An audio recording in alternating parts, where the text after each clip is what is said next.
okugaba era nga tugenda kuba tusoma ebibuuzo maasawo byemugenda kubanga muddamu nga tubaye tukola week eno yonna ebibuuzo tubibabuuza n'ogenda ku social media platforms zaffe n'oteekayo answer yo and then netujjayo abawanguzi. And guess what? Today we are going to give out 6 hampers and those are 6 winners. So wekomire ku MwasuzeMutya ngenda kubanga nsoma ebibuuzo maaso kaawo era ne ku social media platforms zaffe tumwerabira mugende nga mukeberayo oba mulabe nga muteekayo comments zammwe ez'enjawulo.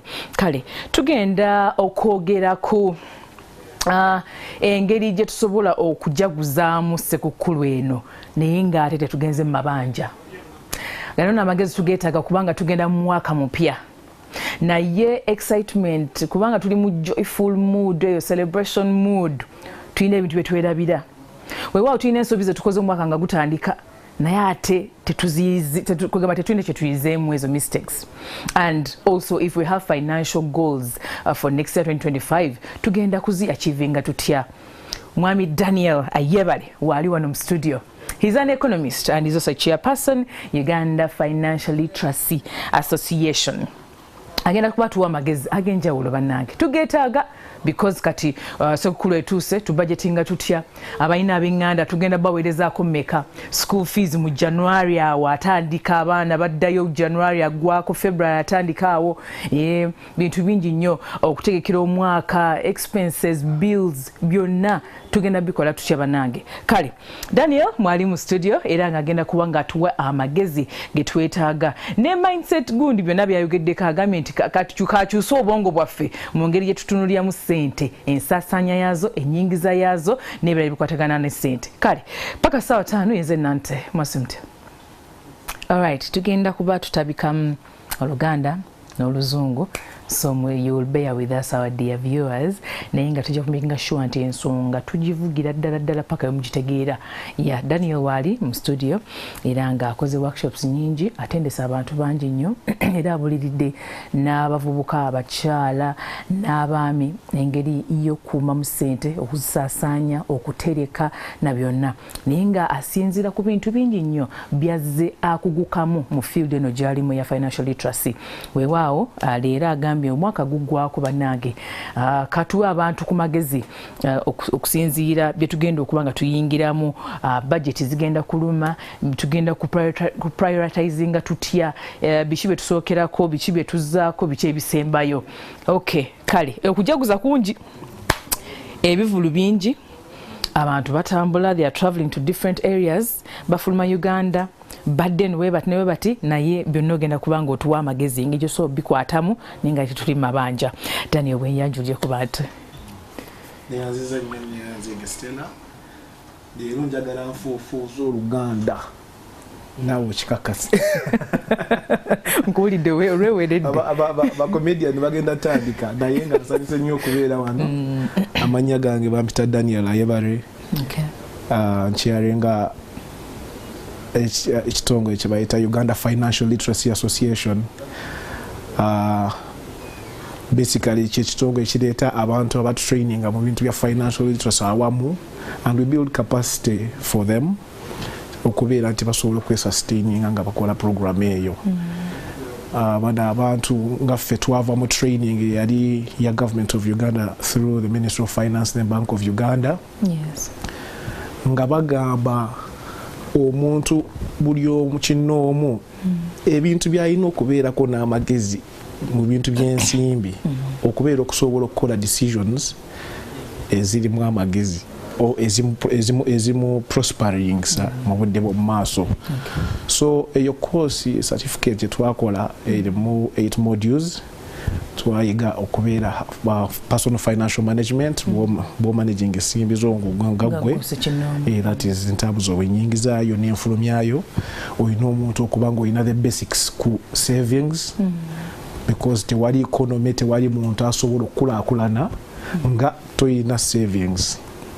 Nga savings tekikoma kutereka ssente oba oterekera ki. That is also something that we need to add there. Investment okuzootya ssente zo nga tozisi olina okusiga olyoka okungule so bw'oba oyagala kungula nyingi olina okumanya options z'olina ne attitude gy'olina okubeera nayo mu investments. Waliyo insurance wano mu Uganda ne mu Africa generally tugirinako tugirowoozako mpola naye nga ate insurance eyamba in someone's financial health. Obeerawo otya in case something happens to you nga tukiexpectinze business yo nga wadde owulira sometimes obutale nga bujja amaduuka gajja bwebanga yebadde erisa family yo in terms of calamity obeerawo otya oba gwe nga gwe olina abaana bo but you're not guaranteed, you don't know when you will leave this world oba ogenda baleko otya.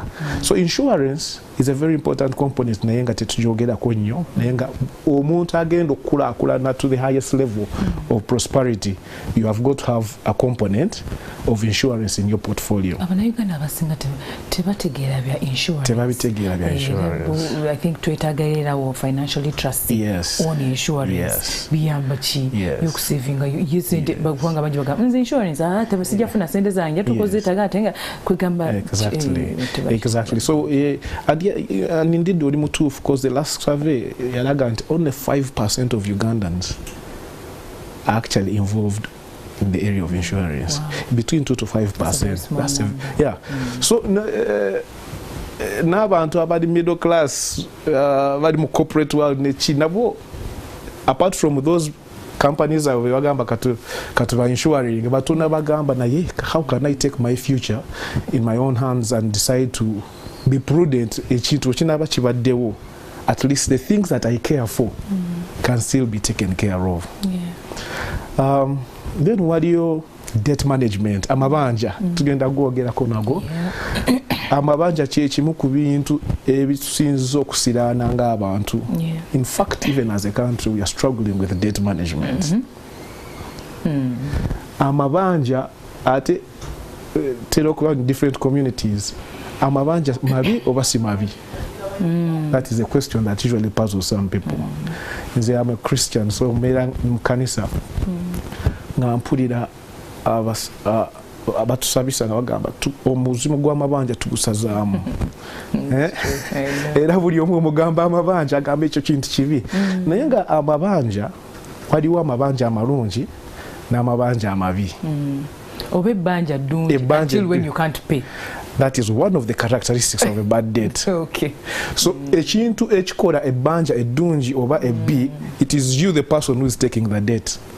Gwali okwewola ye gwa determining whether ebbanja ly'otutte eddungi oba bbi. And one of the things really is eryo ebbanja ly'oli okutwala ogenda likozesa ki? Are you borrowing for investment purposes? Oli kwewola oteeke mu kintu ekinaazaala sente endala oba oli kwewola for consumption purposes oba weewola ate osasula ebbanja eddala. Exactly. Jukira olina olisasula including interest. I know. So kakati ky'oli okwewolera oteeke mu consumption sente zigenda kuvaawa ezinaakisasula. Then ekyokubiri kiri nti olusoyinza okuba ng'olina oli kwewola for a good thing oyagala kuinvestinga naye nga tobaze cost because interest is the cost you pay to that debt. Kakati oyinza okwewola nga kyogenda okuteekamu ssente ezinaaba zivaayo tezisobola kusasula ki eryo ebbanja nalyo n'osanga nga yes you had good intentions but you didn't get the right credit. So eryo liba bbanja ki B. Naye nga abantu abatuuse at the highest level of financial prosperity they have understood that concept of where to use debt very well. The other thing is digital financial literacy. Kakati technology etuleese ku a certain level where you can actually use it, number one, to cut your costs in terms of expenditure, number two, to transact conveniently in the sitting room here. And so it baffles me kintabanja kusanga nga kakati waliwo abantu abeetegereza namu naye nga akyava wano n'ava ewaka n'atambula kilomita 10 okugenda mu bank n'asimba line okugenda okuwithdrawinga sente there is a lot of time wasted, and time is money, remember, but also a lot of energy wasted. Ngosobola okubeera ne account banks kati zitasobiteekamu amaanyi ne other financial institutions. You can withdraw money from your account here and access it near at either an agent or ku mobile money, but nekyo nga kyekiri awo tusobola okusasula kukola payments zaffe kati by using the phone. Ogenda mu supermarket nosasula ebintu byo direct from your phone. You don't have to carry that bulk. Yes. But it also helps in areas of security. Katuli mu budde bwa Christmas mutanso owulira abantu abagendako emabega babakuba bakola ki. If you have bulk otambula ne sente mu nsawo, you are susceptible or vulnerable. You bakutagetinga. So katizingas, I rarely move with money because I don't see when those causes in most cases I've learned to use it, and when I need cash, that is only that's when I have to plan for that also. It also helps with the discipline. So digital financial literacy na yeta. So then the other area you need to know is understanding the institutions zo ino kozesa in terms of zo tekamu sente zo. Bobo yagala ku investinga bantu kya bulina okukolagana nabo botegeera nti wenaaba esente zange sibafere. Bw'oba oyagala insurance bugenda mu companies ki waba broker ki otegeera otya mbu bali authentic, otegeera otya nti beerufu tegenda kufa. So wawulidde zino ponzi schemes owulira mbu oli yatugambye tumuwe sente ajja kuba omuwa miliyoni emu ajja kuba kuwa mitwalo 4 buli mwezi kumala myaka 3. N'ogenda okuda at the end of the 1 year exactly. At the end of the year umuntu nabula. So people are about 100 people have lost 6 billion or something like that. Ekitongole omuntu agambye omwesige ne sente zo okitegeera otya. And one of the most important things to look at is your institution must be regulated. Yes. What is regulated? Inokwenda license chinga government nayo kimanyi nti gyekiri. Yenga waida wali ekitongole overseeing emirimu gy'okola. So for example kati banks, all commercial banks are regulated by the Bank of Uganda. So kati goli wajja nakugamba nti nze nkolera bank, nakugamba bank gy'otamanyi bwebanga mpya mugamba soko ogenda onoonyereze eno bank mpya website ya BOU kweri, is it recognized? Oli bwakugamba I'm an investment advisor. Go and check investment in what. Bwakugamba mu capital markets or security check, genda ku capital markets website obuwulirize bano kweri gye bali, do you recognize them? Because the beauty is that institutions okubeera regulated zirina okubanga zituukiriza emitendera egiri standard ate nga gireportinga regularly. So chances z'okufera zibeera ki? Yeah. So those are the components. So we have about 2,400 trainers across the country. And next year we are democratizing, twagala information eno egende ku grassroots. So tujita project take off from tugenda twala ba trainers tugenda batwala already gye bali mu different districts. So twagala babeerewo nga baliwo consistently, because financial literacy, it's a cause of transforming our mindset okubeera nga tusobola okubeera prosperous. So tosobola kukola training ya 3 days n'ogenda n'ogamba n'aba trainings enamaliriza. Yes, we want these guys to be at grassroots, so that Stella, if you have a question or you olina kyoyagala okwebuulirizaako ku bintu by'ensimbi, you can go there and ask. Or if there is more need for training and transmission of information, babeere abantu nga bali wansi nga basobola okutuuka information basobola gituusa ku grassroot. Tukyagala mu buli district, bwe kinaaba kisoboka tukyagala mu buli village. Because jukira, we have been a highly subsistence culturally nga byetuzima byetulya byetukola chovola ye program government yerike yogamba tugene mu money economy. So kakati for okujja ne tutandika okulowoleza ku level of the global economy, how things work in the money market and all that, it will need radical interventions but also continuous engagements and these conversations for us to be able actually to reach that mindset. So that's why we believe that in the information we took, never disseminated once. But I tell you one challenge. Yes. If you take a musician to a show, anyway, even in Kampala here, abantu bajja kusasula in advance tickets zijja kujula. Neko bagambe, I'm taking this information that is about your finances. Ngate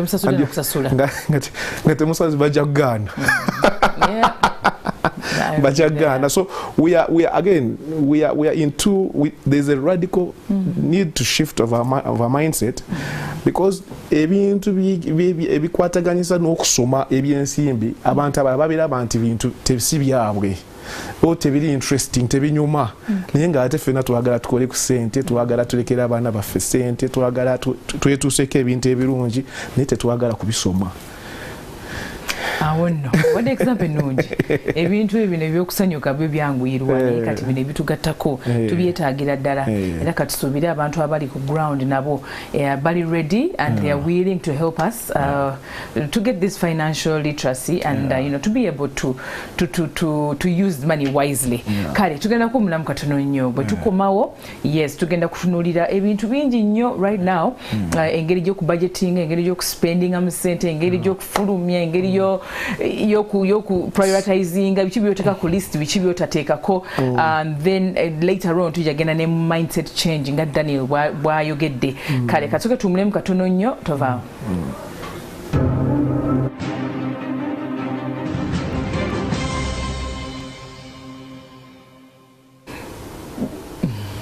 Okay, it's a beautiful morning. Daniel wali wano mu studio. Daniel Ayebale is an economist and tuwadde ebintu ebisooka wali mu introduction n'atubulira ebintu engeri gy'agenda obimenyaamenyamu. Since tuli mu Ssekukkulu, amasanyu excitement nyingi nnyo, tulina kwekomako tutya, tulina kujaguza tutya ne tunyumirwa olunaku ne family zaffe ne ab'enganda zaffe nga tetuli mabanja. Yes. Okay. Tuina abantu abawanguzi baffe tugenda gaba hampers mukaaga. That means 6 winners today. That's a big number. And why wouldn't you be a part of the 6? Yes. Tugenda kubuza ebibuuzo and then mujja kubiddamu tubagabire hampers. Mwazirabye jo twazigabye wano wazabaddewo nyingi nnyo era abantu ne beewangulira. Ate n'ebibuuzo si bizibu. Tubuuza obuntu bwangu nnyo about our partners, our different partners, and then you will be answering those questions and you get a chance to win here on MwasuzeMutya era ne ku the beat tuningayo n'olaba program bajja kubanga basoma questions ez'enjawulo and also NTV exposed. Yeah. Kale, yeah, that is it. Noza bangu sujja basoma later on, not now. Katusoke tuyingire mu topic. Of course, twatanse n'omuliro katugukutte era twagala tuguzikize. Kale, Daniel, bichi betusobola okuwa betwakesira mweno season. Neyaziza nnyo Stella. First of all, njagala kukola statement maybe naayambako. Omwaka guno guli okuggwa guli almost 30 to 40% based on the decisions you made in December mu festive season.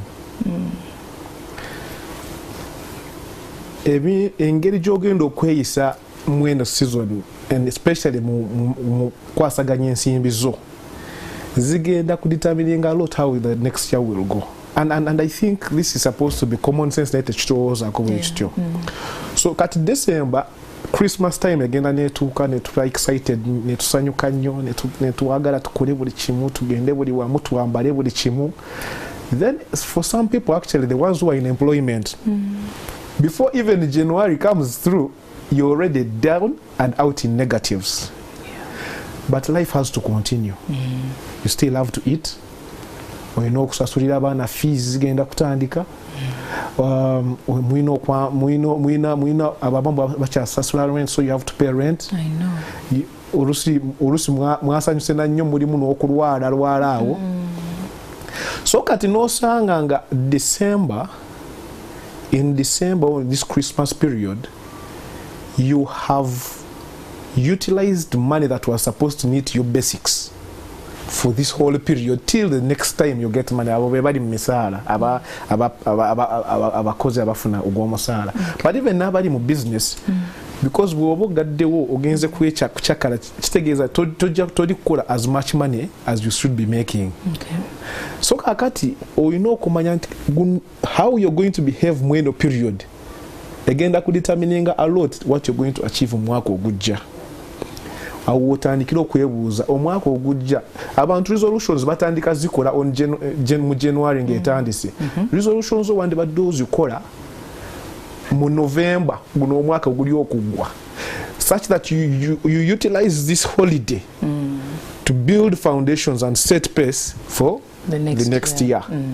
Naye kati guno December bwe tugenda okusaasaanya ensimbi zonna zitugweko, January tugitandikire mu mabanja.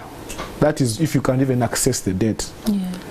So personal financial management, you have to have a radical mindset. Okyuse mu ndowooza yo, tandika okwebuuza omwaka guli gwagala ntya, njagala ku achievinga ki mu mwaka ogujja. That's what organizations do. They begin to set targets before the beginning of the year. And some of us tubikolera organizations naye bwe tujje ewaffe mu bulamu bwaffe ne mu family zaffe tubikola.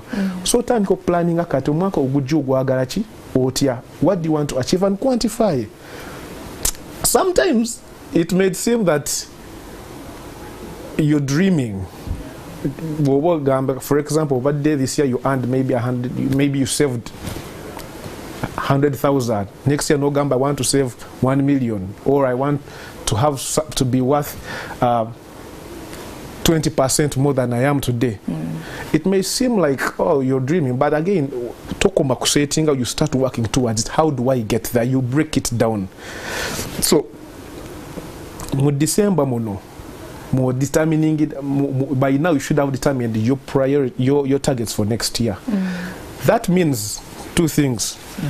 Personal financial management is about two things: your income and your expenditure. Yeah. Your income and your expenditure.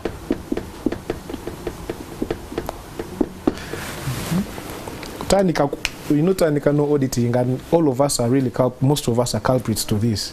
How much have you been earning, and how much have you been spending? Obadde oyingiza otya, obadde ofulumya otya. Bonna abo obadde oyingiza nga zoyingiza zofulumya, you're living a very dangerous life. Oli kaguwa esaawa yonna okola ki odiipinga. It means there's room for improvement. Bonna abo ofulumya okusinga zoyingiza esaawa oli kuwuga nezigonya in terms of financial health. The ideal situation kiri nti buli omu alina okuba nga ayingiza okusinga kyakola ki zafulumya. That is the ideal position. Kakati soka auditing guno omwaka neno omwaka kati watu ina data zinzo okuba watu watandika nacho in January tuyinza obutamanya how you've been spending or how much you've been spending. Tuyinza obutamanya the depth of the indebtedness jolimu. So akati one of the first resolutions for next year is to actually start noting down your income versus expenditure. That is the simple concept of the budget. Budget teri complicated. Noting down nti buli sente zenfulumya mbeeko wenzi notinga. Okay. First zoyingiza soko otegereza oyingiza. Do you know all your income sources zoyingiza omanyi gye ziva?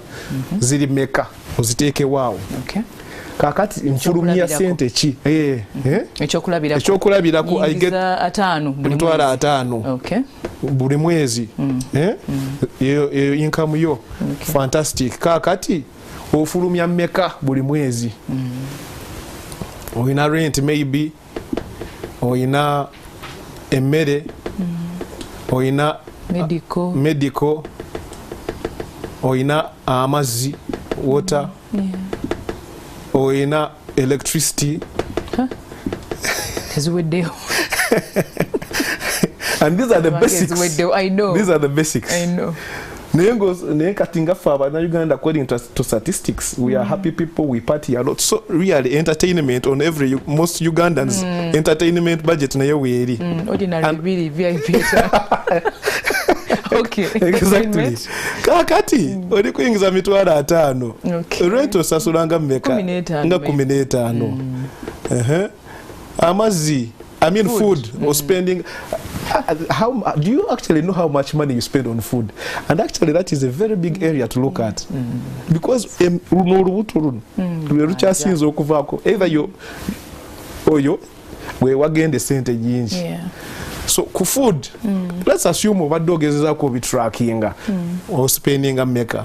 Maybe umutwalo kaluba. Umutwalo omwezi. No. Okay. Umwezi.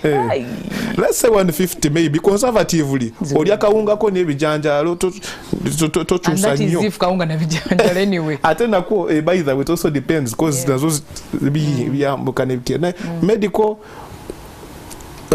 maybe totera kulwa kasoke tugirekeyo but at least byomanyiti they are recurrent costs you not spending ngako amazi katugambe maybe 15,000 katugambe. This is just hypothetical. Electricity amasanyalazi maybe katugambe 25,000. Meaning this ono omuntu abeera yekka mu nyumba meanwhile that is abeera yekka tutandikira kati entertainment the typical ne katsoke tugireke because oyinza okusanga oli conservative yava ku mulimu ne yebaka nadda ku mulimu ne yebaka. How much is this? 300,000 315 20 340,000. That is even gakekereza nnyo. Kakati ono omuntu agenda mu office agava waka nagenda tetutadde ko transport. That is a recurrent cost because ati so katugambe transport mbwe amala ku munga mukaaga kwegamba atambula nakwesa ne ku train. Okay. So 400,000. Yono omuntu kumacha akera nagenda ku mulimu olweggulu nadde ewaka tewali kirala kyatunula ne shopping totaddeeko enguye ayinza okukwatagula ngoye buli lunaku naye katusoke tukireke naye nga this is the conservative oyinza okusanga agenda wa muganda we ne bamuwayo hand me down conservatively. Are you saying that this person one is doing well wokwata enyingiza ye nojjako enfulumya ye that is what 100,000 ja savings. This is a hypothetical thing. Neka akathi ideal situation ekiri okuhappeninga ennaku zino osanga omuntu afuna emitwalo 5 rent wuyo these are recurrent costs katinga ku medical you've got a challenge wa gumunyini gwe mulwadde ospendinze emitwalo 2 oba 3 to entertainment most of us olufuna akasente boti wotandikira ku party bumazeeyo emitwalo 2 kakati obadde oli awo bakuyise ku wedding meeting buli omu aba contributing a sente nyingi asijja kuswala nange kamba weeyo 15. Obadde oli awo waliwo afiiriddwa bakubidde akasimu fe abava ewala osogenda kwesa baasi ogende eri eyo transport ate nawe olina contributing emitwalo 10 ogimazeewo. This is at minimum. So kakati nosanga nga ozigasse if your expenditure nene esinga ki esinga enyingi zaayo income, you're perpetually going to live under the poverty curve. If you're not yet poor, you will head there and you'll continue going down. So what does this mean? Okay. We have this. Need help, I don't know. Much better. So what does this mean? Number one, budget chekola ekuyamba okumanya your position first of all financially. Nyimiridde ntya enyingiza yange versus enfulumya yange lyetya. Bw'obeera ng'oli mu negative era otegeera by how much. That means that every month olina okuba ng'otracking ki enyingizaayo n'enfulumyayo. Such that at the end of that month ojja kutegeera mu mwezi guno nabadde short by how much what can I... Era bichi byensipendizeeko nga just byetaaga na byetaaga. That is where we are headed now. Okay. First of all, knowing your financial position is that calculation. Bwoba wasusewo by 100,000 nga webuuza kakati kweza 100,000, how can I save it? What can I cut on ebiri wano? Do I need to shift and get another house that is maybe 50,000 cheaper? Do I need to watch how I'm using my medical bill, my food? Yes. Nchuse ku diet kwesedi more a bit cheaper. I mean what I'm consuming. So in terms of quantifying by how much you need to adjust, that's what the budget first does. Do I need, or very essential, how much more income do I need to be to balance? Okay. So whenever was to by 100,000, chichi nsobola okukola ne kinkolera another 100,000 such that my expenses are able to balance with my income. Those are some of the uses of the budget. Okay. The other thing clearly you're practicing is understanding what am I spending on. What am I spending on? The essentials, and these are recurring costs, meaning they happen every month. And I think uzitaga kuzo okwebako you know kwebaka emmere you know amazi amasanyalazi you know bikolesa naye kakati bw'otuuka ino osanga nga nti obadde otandise your entertainment for example is almost half what you're spending. So how do I reduce this? I'm not saying you shouldn't be. It's not practical as a human being. You're just living life through as a robot. Now you know chakarako. But how can I entertain myself within my budget? What entertainment? Does it mean that I always have to go and spend 100,000 for me to have a good time? Right. And there are other areas I can feel entertained at a cheaper cost. It's you to question yourself. Maybe you grew up in a place where the only way of entertaining was to go in a bar and have fun and dance out the whole night. So there are some people who don't hang out. Don't they get entertained? Or there are some people who hang out, but still spend less. There are people who hang out, you're the one who is buying for all your friends. That one. So actually, you spend less on yourself, but you're the one who buys for everyone else. Those are some of the interrogations. Then, what you've talked about. Am I spending on wants or on needs? There's a difference between wants. There's a difference between needs. Wants be able to but you can live without.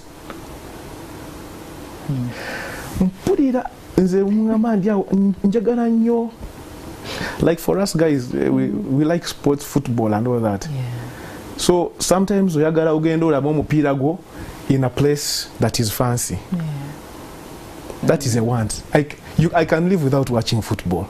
Sure, watch it at home. I can watch it at home. That is if you. I can even watch it on my phone. I even don't have to watch it. But I can't do without eating. Do you really need 6 bags as a lady? Daniel. I know people who are actually bosses. I worked with a certain lady. She's a big boss of the. One bag. I counted. I saw. I didn't count, but I realized. By the time I realized, I said this person is serious. 3-4 bags. Nayenga, I'm not going to go there. It's just again it depends on you. Oprah can afford a bag per day for every year. So you cannot say, you're overspending on the bags and for someone also depending on the industry. I know. For some, if you're in the showbiz industry, like I wouldn't expect you to just be a person of conserving one bag because you out there. That's your area of work. You are a restaurant person. Do you need a bag per day? Or what you yabuyoya? So needs those are the things you cannot live without. Once do I need 3-4 cars? Do I even need a car at my stage? Someone at another stage needs it. someone at a different stage doesn't need a car. When I am starting, I've just finished campus, for example. I'm looking for a job. I am able-bodied. Is a car a priority when I get my first check at that point? Seeing I'm assuming I'm an ordinary person in a car. We are either not doing well. So I'm actually starting my life. Do I need a car immediately at that point? Those are some of the questions. Yeah. Because I'll tell you a story, my own personal story. When I started working,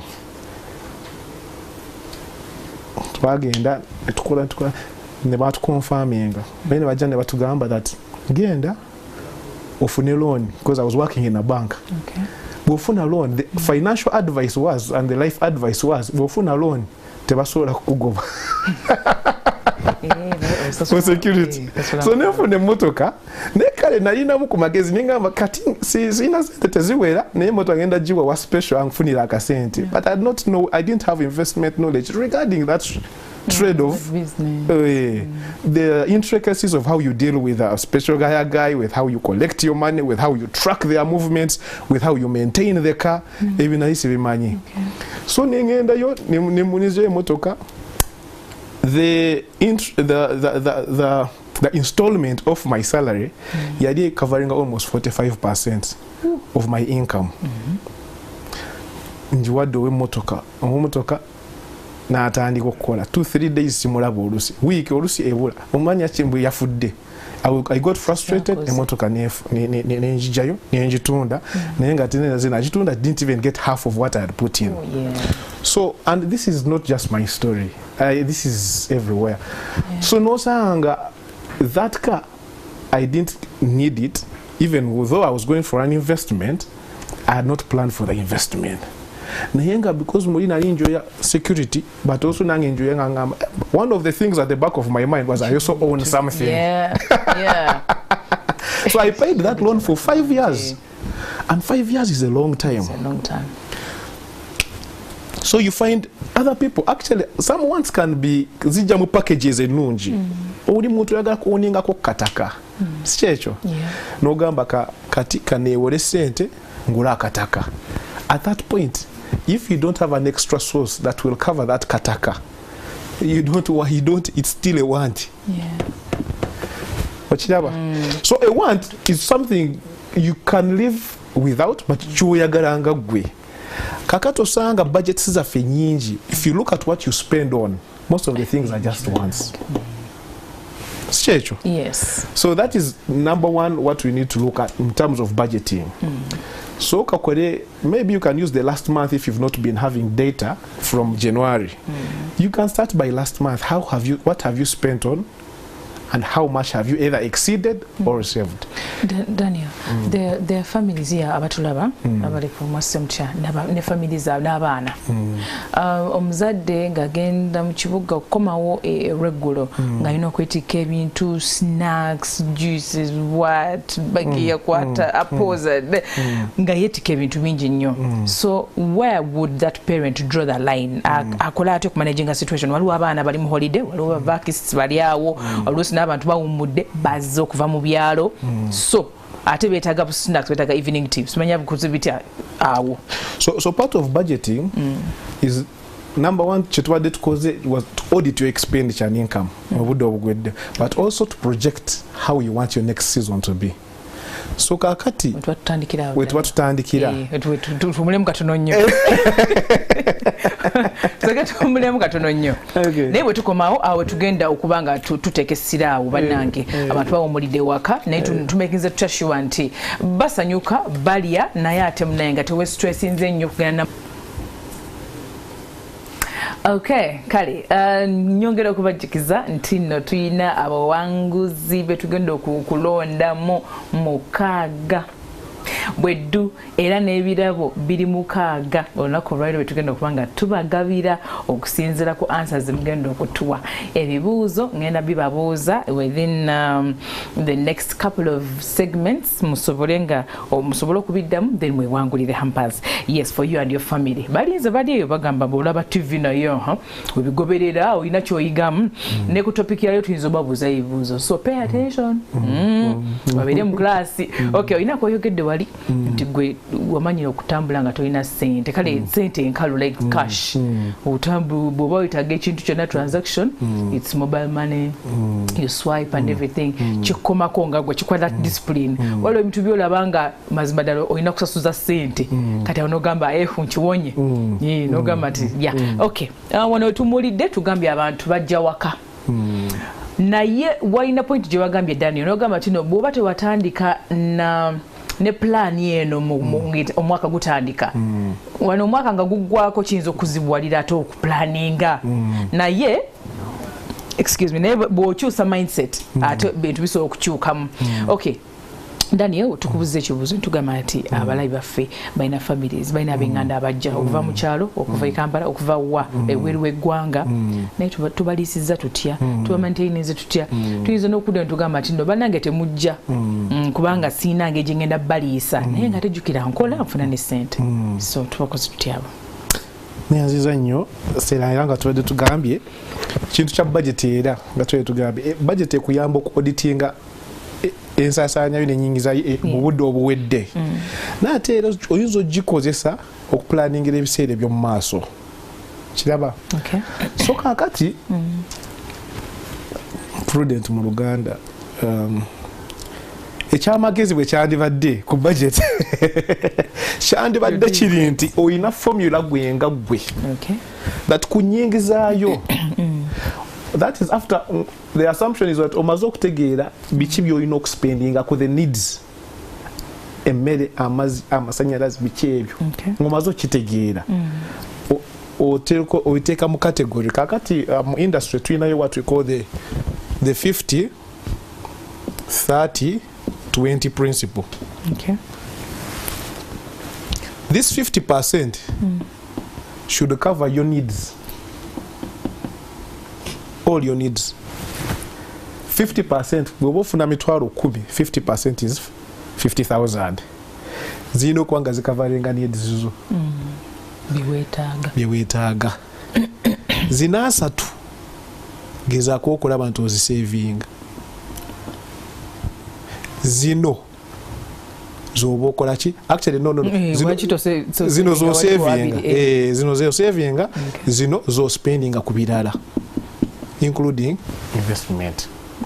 Your number sinene percentage. Why it's okay? Because reality is we are a low income country. Abantu abangi statistics gamba they are less than 1% of Ugandans earn 1 million and above. Yeah, that's sad. The majority earn 250,000 n'okudda wansi. So era neno formula neyinza obutakoleraga muntu mulala. But the idea is you must have a percentage for those critical things. One for expenditure on your needs, two for expenditure on other things, and then at least 20% for your savings. This 20% for some people, by bakola tithe, they may decide to 10% to go, then 10%. So it applies in this season. Okay. How much money do you have this season? Given the fact that omwaka guwedde zoyingiza zo spending. Exactly. Kati considering December eno oyina sente mmeka gwenga gwe. Katugamba oyina akakaddeko. Jukira it has to take you till end of what? January. That's why you hear people say that January is 60 days. I know. January is a year of its own. It's a whole year of its own. So between now and January, you have to survive. How much food are you going to need between now and January? How much of those needs that will get deco? How much are you going to need of that? Oyinza ogamba kale guno omwaka sagala kwerumya, I'm not going to save. So I will use that December day saving to enjoy myself. So maybe you'll find that for you in this month, it will be 50-50. 50% to meet your needs, 50% to enjoy yourself in the season maybe.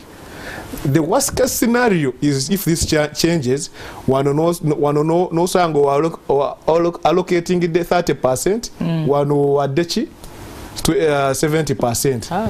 So jukira nti emmere yo olina okulya January egenda kujja olina okulya olina okunywa olina okusasula rent weba osasula rent olina okugenda ku mulimu oba wolaga wonna transport olina okusasulirwa. So you must make sure that at least your needs are covered. Since it is festive season, okay, weyagaleko. Deal with the other 50%. Kati mwezi wa 50%, kati olina okubuuza, what am I going to? Are you one of those people who is going to travel? Abagenda mu kyalo, what is going to be what are you spending on transport? Bw'onaatuukayo mostly bw'oba ovudde naddala bano ab'omu Kampala aba mu tawuni mugenze mu kyalo tugenda ngalo nsa nga ngenda kufoofooza Oluganda kati so togenda nga biki byengenda okugenda nabyo bwentuukayo byengenda obatwalira ate ne bw'otuukayo exactly there will be expenses. You have to go already predetermined that this is my budget gyesobola kukola ki kusukkawo namba tatu travelinze gwe bajja okukyalira. It doesn't mean that you're the chief entertainment person in the world.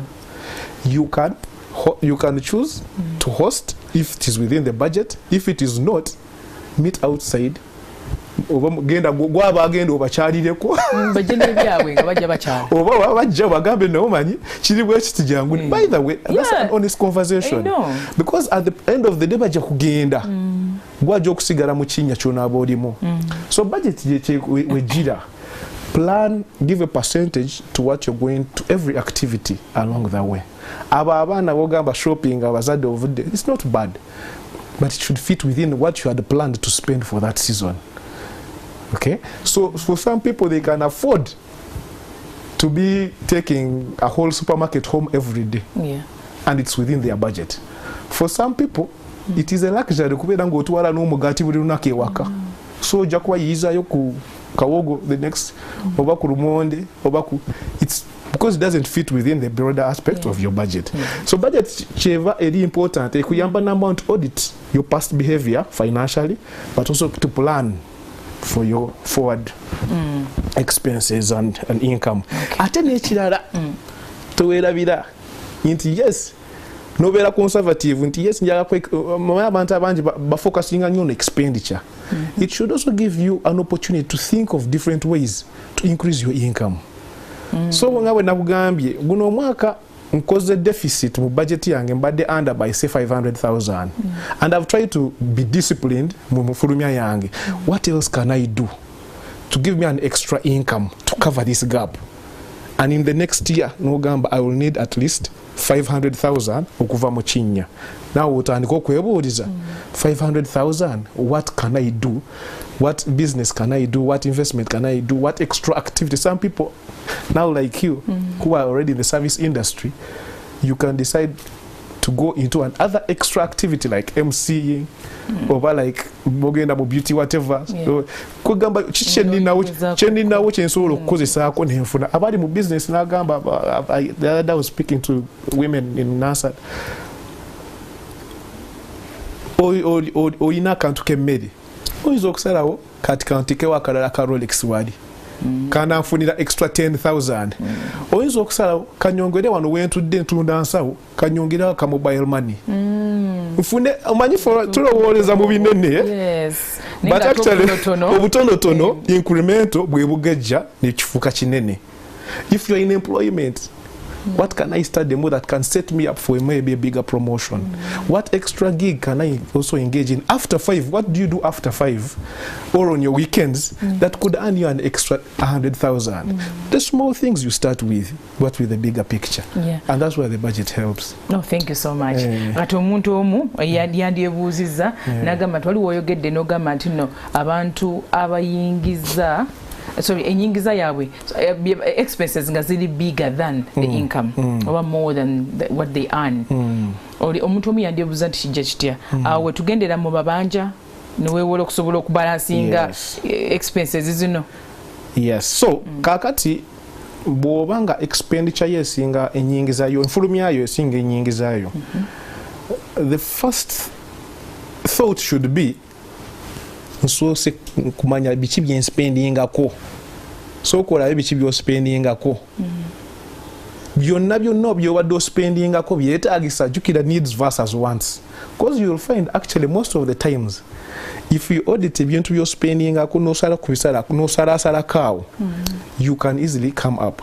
Then ekyokubiri, what else can I do with what I have okwongeza ku income kange? Omanye ekyo ekirooto tukirowoozaako nnyo, because sometimes you've been preconditioned that if you are employed, employment should be your only source of income.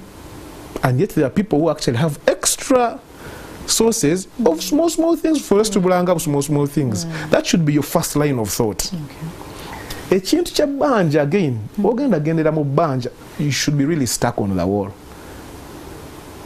Because ebbanja jjukira ogenda kulifuna, but what are you going to use that debt for? Ebbanja ogenda likozesa ki? If you're going to use, so if you're going to use again ebbanja okumeetinga your needs, kitegeeza jjukira ojja kuba olina olisasula nalyo, including interest. So in the medium and long term, sanga you're going further and further. I would recommend ogenda kutekinga ebbanja. Before you go to ebbanja, what other sources of help can I get to cover this gap? Some of us, we live in large families. Osanga, you have a friend, a relative. Mubodi, they have a challenge here. Akuyambo covering for that period, but techibera consistent. Bogendo dukeyo. But never to also work if you can get an advance, if you can get to cover that space, because a banja did journey interest on its own. Chiba chizibu nnyo for if you're always borrowing to cover a chintu ekitakikola sente endala. So a banja origenda konga only and only if you have run out of other options of either earning or getting help support from we call them angel friends and all that and relatives. Yeah, but you must count the cost again. Because twine ekizibu kyaba, for example, money lenders wano. Odi kunoonya sente za kusasula fees. First of all, you misused your December. You spent all your money now kati January February katoyaga kusasula fees. I know. So katoyaga kusasula fees ati katokunze kwebola wa money lender esente zo kusasula fees. Okay. Azikuwadde akugambe interest rate eri exorbitant. Mukoze endagaano akugambe mu ndagaano eyo ontunze oba katakako, ontunze oba something really way more valuable. Osasure. Already you are in credit. So you have even people, most people in the corporate side, actually this is the spiral effects that you're doing. Even those who are earning relatively good money, that idea, mentality of kanzujuzeo ne banja, but again you're spending you consuming on a consumption.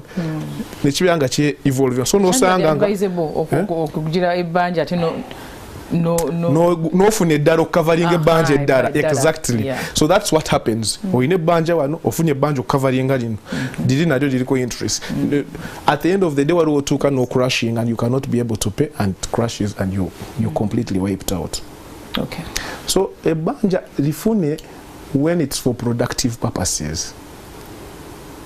Maybe abano di batwara, for example, you always borrow for schools. Maybe you're taking them to schools which are too expensive. Maybe you're living in a house which you can't afford. It doesn't hurt. If you're paying 1 million, you're struggling in the debt. It doesn't hurt to funa ya 500,000. Before you go to the credit, are you making smart decisions with your income and expenditure where you are? Okay. Kale, wali tuyingire mu mindset awo tukwatewo nyawo endowooza abantu okukyusa endowooza zaabwe, because wagambye tinogenda bawa magezi gano gonna obalungamye bagaidinga mugeremu obendala naye ate bakyusizza batya endowooza zaabwe okulaba nti bagana amagezi gabeera it's applied. It's applied. So again, in our informal conversation, I can give you all the knowledge on savings, investment, behavior, but if your mind is not positioned to embrace that knowledge, it is wasted time. This conversation, we shall have it today, we shall have it next year. If you look at most of the development programs, whether from the government side, civil society, even in your own families, you find that however much money you will put in people, where some they don't have money, no power sent, still how come the standard of life does not improve? And the simple reason is a slave is not made to prosper, is not conditioned to prosper. It is made for? A slave is meant to be a slave asigare wansi yao. And what defines a slave? It's a mindset. A slave is not necessarily someone who is in chains, where it's your mind. In the Bible they talk about sowing of seeds, that some fell on hard rock. The bad story. So information is, we are seed. These are seeds. If the mind of the people listening to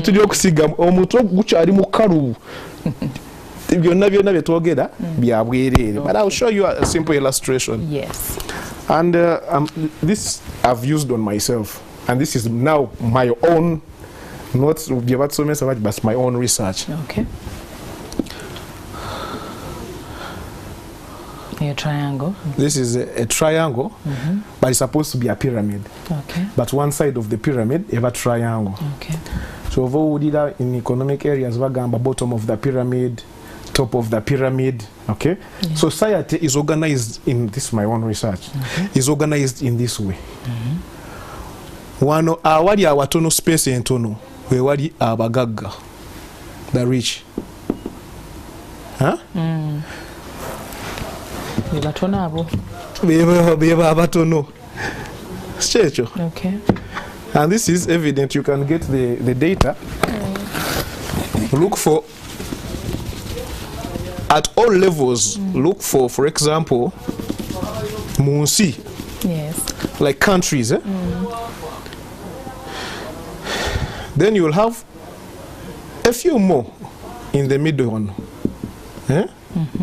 Those are called the middle income. Okay. Then you have the majority.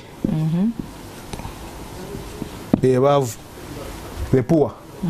What do they like telling me? Use kind language, but you see, the truth will set you at free. Okay. Because I'm saying I used this on me, rudimentary as it is, harsh as it is. If it is the truth, it will set you free. Now, we are talking about the issue of mindset. And they have not been telling us what is wrong with our mindset. So abamu bagamba that bana abantu ababavu mbu bali lazy, mbu bana abantu abavu mbu bebakanye ebyo ya mbu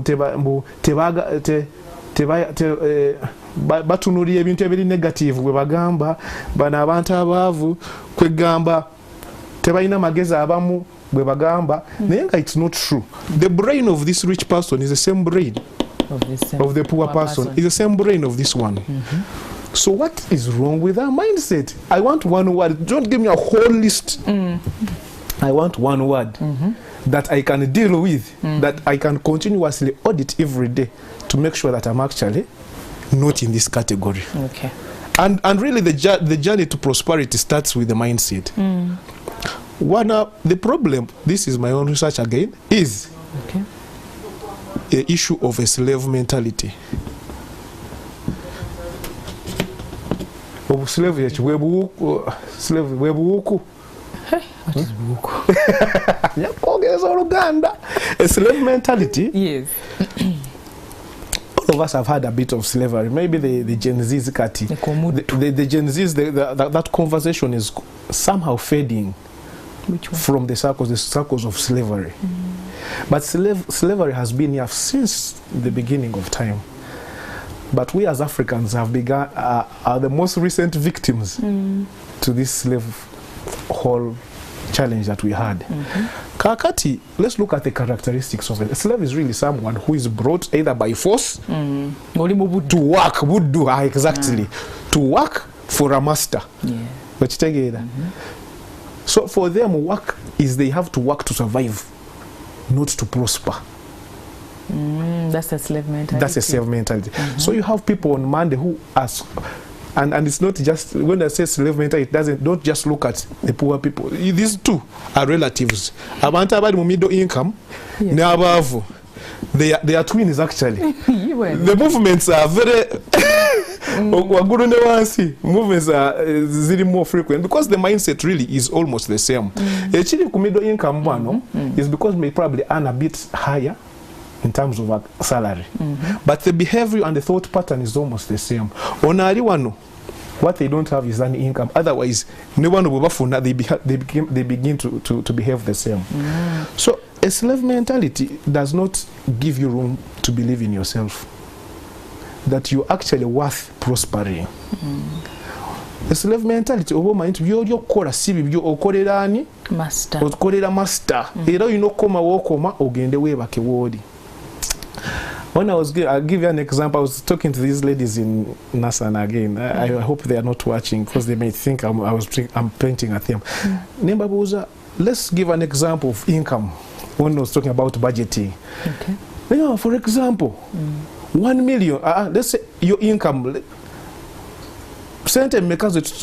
what illustrations would you use of your income? Many of them said 100,000, 50,000. Why don't we use 1 million? Majority were like, no, that is. When you ask for an example, I give you 500,000. Okay, so what? You be within, you be within our brackets. But you see, this is the first place. You have got to believe that you actually worth 1 million at a certain point, worth 10 million at a certain point, and worth 100 million at a certain point. So the mentality here is, I just need to work for enough and survive. One, with the poor and the middle class in most cases. Kakati, the problem with this is that where your mentality will come kuyiga, because if you believe you're worth more.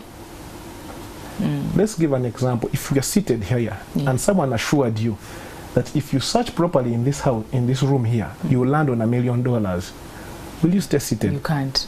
And they'll say, that is your man, you will go look for that man. You will search, open, you remove the chairs, carpets, what, okay, those no is a cent.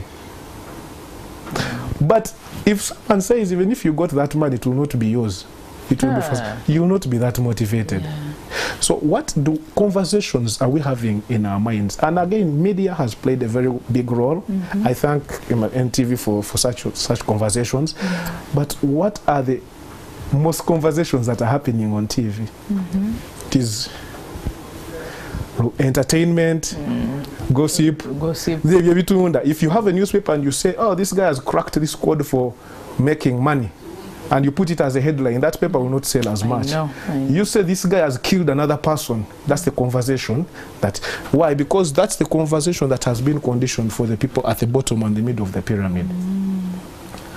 But these are some of the characteristics. Banawanta abagaga, I'm tired of rubbing. Banawanta abagaga, they make the most income.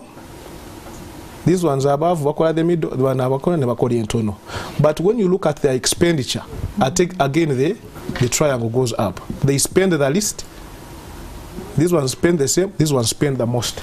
I've been talking to consumer companies, product companies, bakugamba that in villages and in the poorest areas, that's why they make the most sales. Wow. Why is it like that? Mindset.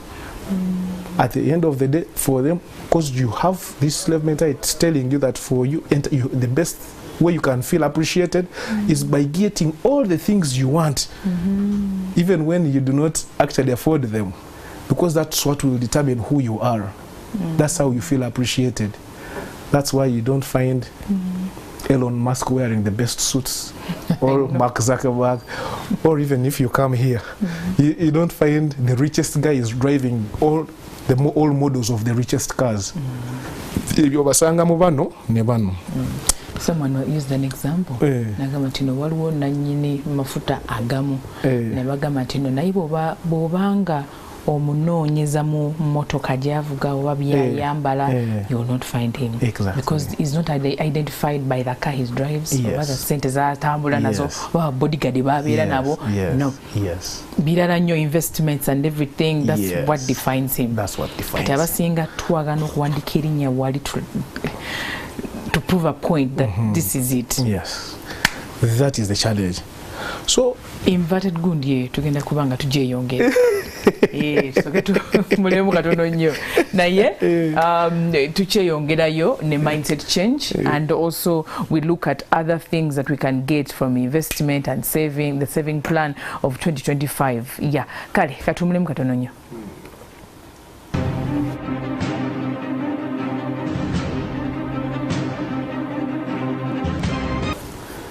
Kale tukyali ku eno kava eno pyramid tulaga abagagga abali mu middle class n'abatwandise nti baavu waliwo no mentality Daniel gyagambye eya slave mentality. Yes, obuddu nti nno bano abaddu bakolera master, bakolera mmere ya leero kasita ngifuna sina kirala kyensobola kukola, sina kirala kyensobola kulubira kugamba kutuukako, sina goals, sina ambitions wano wenkuma. Okay, obulamu n'obutambulizaawo naye 2025 yanjawulo muko osobola okwebelievingira munogamba nti no I deserve more, I deserve to be successful. Nokyusa endowoozayo ku by'essente nogamba nti nsobola okuinvestinga sente zino nenfulayo oba Daniel nga bwagambye no investinga mu buntu obutonotono ate bwonajjamu sente okulaba nti living obulamu bweyagaza. Tulina bawanguzi baffe tugenda basoma programu ng'eri kumpi kuggwawo era tujja bawa biki bimina okukola. Daniel ndoza kadde saga kayingiramu tumalirize ne pyramid eyo. Okay. So kyebadde njogako ku kintu kya mindset kiri nti walabyeko scenarios in the corporate world bagita rat race. Okay. Where omuntu mufuna akasente ne bakwongera ku musaala era ne zibongeddeko zimala ne ziggwawo n'otandika era okulivinga mu negative. Some say use statements like more money, more problems. Someone was indebted when they were actually living much better off nga baaninga miliyoni emu kati bali miliyoni 15 naye era amabanja bachayina gakyabatuga amabanja amabi not the good debt. Lwaki olowooza we call it self-sabotage? Lwaki? It's because in mentally, maybe no one has told you this, naye nga mentally toweerabamu omuntu asobola kuba at the top of. You don't have to compete, but omuntu gwe considering that as a person who has prospered financially. So you keep on sabotaging yourself. Nakugambi, the formula, and this is one of my colleagues who showed me this formula, and I believe it. Okay. Embeera z'omuntu okuba obulungi in terms of finances, it is 80% eneeyisaayo ne attitude yo. 80%. 15% is gemagezi. Bino bya savings, investment, insurance and all that. Okay. That accounts for 15% of your well-being. Then 5% is what accounts for the money. Cash. So we know no some the other way around. Bagamba ndibubi ne bakwa sina sente sina capital. Nandi badde bulungi bakwa sina cash. Nandi badde bulungi bakwa sina capital. Nebwe ne nkubuuza kakati katulabe obadde sente ngozifunye leero wetaaga sente mmeka? Nandi badde nkola salooni, nandi badde ngenda, nandi badde ntunda nsawo naye sina wetaaga mmeka? Assuming I have the money njaga zikuweera wano tozimanyi. Ate bana bagamba nti nno neetaaga I think that's the same bracket. Neetaaga sente nnyingi nnyo okusobola okubeera successful. Exactly. Nga bakibalira ku sente. Exactly, nga bakibalira ku sente. But you see the difference between this one and this one. I mean, nga bwe nagambye bano bo, they are twins. Kyovola esawa yonna onajja wano mu bwavu nono nafunako akasente nekeyongerako nadda wano sunu n'amala naddawayo. Naye bano kakati abantu abagagga mindset yaabwe eri nti if you find an idea that can be of value, pursue it like all the resources are available. Sometimes what happens nga simanyi oba inaabeera nga ngezesa bugezesa. Of course ukola groundwork. Actually all ideas bazigezesa bugezesa, but you have to do groundwork. Is it relevant? Is it applicable mu market gy'olimu? Ani agenda okuba customer wo? bajja kuba basasula batya. You can be there, you have an idea of doing meat burgers. Ogenda ozikola meat burgers in India. Our Hindus who do not eat meat. So that is the basic. And again, that accounts for just 15% market research, cheap proposal. The technical things is really just 15%. The idea thing that if you believe that you are actually worth prospering, if you have an idea, the first thing you do is to put it on paper. Take a kurupapula, and then you begin to pursue that idea. Okay. I'll give you an example. Yes, to which we have this association of ours. Okay. It started as an idea. Yes, it is provided for. Later, twalina sente za kutandika nazo. We didn't have sponsors who came on board immediately. We did not. But we believed in the idea, and also we believed in ourselves. Yeah. We are going 2 years now. We have still not yet gotten an official sponsor, but we have plans for next year and the next 5 years. And now we are beginning to see abantu nga bachijjamu. Why? Because twakiteeka ku lupapula, we understood what it is about. We know what it can contribute to our country and to ourselves, and then we begin to work towards it.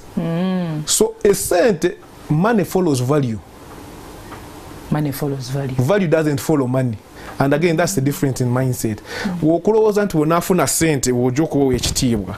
Ekitiibwa otandika nakyo nga tonazifuna. So essente ne zifolowinga ki?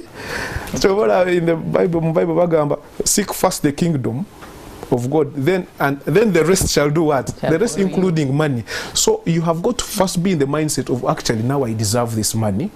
And so any idea that you get, you able to interrogate it, ogiteeka wansi n'otandika okugiactingako.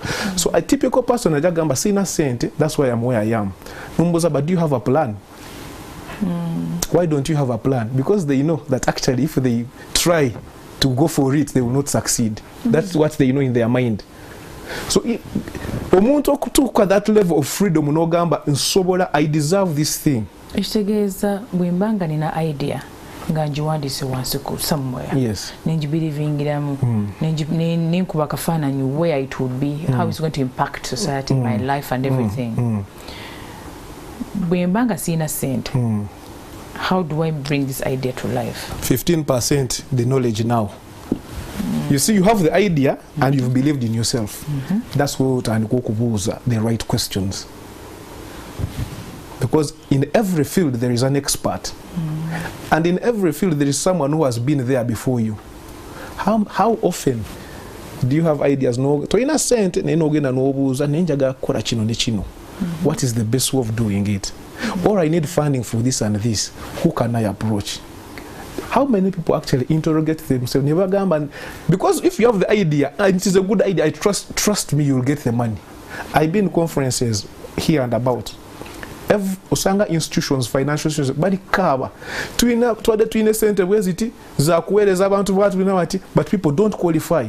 And so these guys on one side they are struggling with giving people money, on the other side people are actually they don't qualify for that money because they are not prepared to have that money. So once you get an idea, life, the difference here is really about ideas. Because money is made out of ideas. This NTV was an idea. I know. Yeah, Bagamba, it's like a building. A building omuntu omuzimbi omulungi tasobola kutandika kuzimba kizimbe out of the mind. Basooka ne bakola architectural design, ne bakiteeka plan, ne batandika ogifollowinga. Oluusi ne bakyusaamu wali ne wali. So same, in terms of income, because income is the biggest issue, at least for developing countries. Oyinza omugamba ebya insurance, ebyaki, investment, naye nga kakati if they are getting kafuna ka spending, it will be difficult to be included. So the question is, how do we open up a mindset of abundance in terms of real practical things? Okay. Let's go to the conversations, because ideas are manufactured one on Mutwe. Okay. The conversations these guys have. Okay, before we go to the ideas and conversations, yes, is there anyone in those categories? Yes. Asobola okufuna sente nga tazetegekedde nakola ensobi? Absolutely. Thank you for asking me. Do you know one of Uganda's most lucrative businesses, industry, gambling and betting. I saw in the headlines right about 20 billion moves around that gambling and betting thing. A lot of money. But how many people have you seen come up? This is now one of the richest people because from gambling and from betting. gambling. Yeah. How often have you found that people in the corporate space? At the end of maybe some good organizations, they give you a lump sum. They say this is your bonus. Yeah. Usually, where does that money go? We do have instances, again, you can come back to here in our own African countries, where we get so much aid. If you look at the figures that come in, trillions and trillions. Why is it that 40 years, 50 years, 60 years thereafter, tetunatuka anywhere close? Because at micro level, level ya chinomu, collectively you make a community, and collectively you make a nation. Conversations. Okay. Let's look at ideas. It is an idea that you will use to create a business that you will invest in. So that means manufacturing it and yes. But look at the conversations between these groups and these groups. A typical person who's in a group maybe like you can check your WhatsApp. Yes. For you kumanyo hizo kuwoli wano. Na yobu uze kumulala. Acheckinga ku WhatsApp ye groups, typical groups zalimu. Baba banyomya achi. Right. Nani ya conversations. That's a very, very good point. I say no. United oba umuyimbo oli ayamba datia oba what has happened. They discuss people. Yeah. That's the conversation. Again, it goes back to what is selling in the newspapers. For example, if you have a show, a typical show, if this station decided to just deal with financial literacy, you would have the lowest viewership. Because are not interested in things that will challenge them to think at this level. They think this is far-fetched for them. This group, the conversation, middle income, they have probably traveled a bit, they're able to access a few things, but so they will talk about events. But no, they will talk about people. But no, they will talk about events. Abatala bulungi ku board banabasembayo wano the poor bottom of the pyramid, okay, but so those are the poor, but the kid isn't. If you're poor, you're poor, and this is really in terms of finances. Because there's some people here at this level will get other factors, manya healthy, manya vichiviche, manya mindset, but in terms of finances, because we're talking financial literacy, banebebavu abali ku living below the standard. Middle income bano usually embozi banyume bachi banyume abantu right all the time 90-95%. Ne TV jogenda ko just yachi ya only gossip and all that, which is human in that category. But at what time would you get an idea to generate a productive idea? Middle income, they talk about events. Okay. Someone has traveled a bit. When I went to Dubai, I found this was this and this. When I watched Formula 1, I watched an Arsenal game. I found they talk about events. 90% of the time they're talking about ideas. If I met you and I had 1 hour with you, that's true. In most cases, even they also talk about these things. But it's not the order of the day. It's not. Yes. No. But most of the time, if you meet a typical Kwagalana person, what's your name? What do you do? Then they will start connecting Shebaliko with what you can offer. Then those first minutes, that's the conversation. After Kakati. That's where ideas are generated. That's why you see these guys have ideas. Everyone can buy from them because they first understand what you do and how it adds to their vision. Because I deserve to be up there. I can make it. So behavior is number one. determined by the information you have in your mind, by character. So should I surround myself with people being abantu bajja kungattako? Oba oluusi sometimes bikangiza ebintu bya mental health, waliwo abantu ababeera stressed and everything and they're going through a lot, ne ba withdrawing from society. And then there are those that want to be around people to feel better, to feel loved and accepted. One in the financial bit. To surrounding n'abantu betula nti batugattako. That's a good thing. And I like the example of mental health. Because even mental health experts tell us that the groups you're in, all the conversations you're having, all the things you're exposing yourself to in terms of viewership, they determine your mental health a big deal. So they say, don't kick them out. Don't. I mean, it might be difficult for you to say, Kati, I'm no longer going to be part of my friends. You'll be part of them, but mentally you start separating yourself gradually. There are people who can radically come out. For example, if you are in a group of drug addicts, and you want to there, you don't need graduate. I know. You just please run for your life. Run for your life, because actually that environment will keep reinforcing that. So if you are in a group of perpetual gossip 100% of the time, you don't have to be reading all those messages all the time. Internet, these phones have brought us an opportunity to interact with all sorts of people. Right. You can interact with Bill Gates every day. You can interact with Elon every day. You can interact with whoever every day if he has content there. It gives you an opportunity to open yourself up to a community of people who have the thought pattern where you want to go. So you get to generate ideas. How is it that one person can have 10 companies? One person. And one person cannot have... It also goes to the workspace. In the workspace. It's no workspace pyramid. A few people who earn the bulk of the chunk of the money, middle level management, then everyone else is at the bottom. If you go among them, you'll also listen to their conversations. But no, in most cases, when these are communicating with these people are giving these ones gossip about something that's around and when these are communicating downwards, they're giving them strategy and all that. Because these understand the concept of value. You spend more ideas on value. Okay, sorry. Omuntu wali top of the pyramid. Bwabanga yagadde okuyamba omuntu ana ali mu bottom of the pyramid. Ngaga muje mindset eri, you know, talking about people, gossip and everything.